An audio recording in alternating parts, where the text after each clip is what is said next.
अहानबदा सिगी Innisfree की green tea serum से I use this मासे lightweight याम ओये अदुगा अखोइगी skin से full hydration पिए अदुगा सिसे oily skin any skin type ता चानगनी ने खले मासे lightweight ओय बतना तना अखोइगी skin से याम soothing ओहेले अदुदुना inflammation थोपदो सिसना याम calm ओहेले Next सिगी plum की moisturizer से सिसिमा सिजनये मासु green tea extracts यावे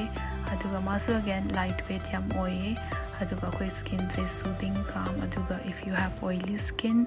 सिगी moisturizer से it's the perfect one for you सिगी moisturizer से I would definitely recommend Aduga last I top it off with my spot treatment. I see spot treatment say I dermatologist na recommend to birakpane but adom na pambatam season na bayai.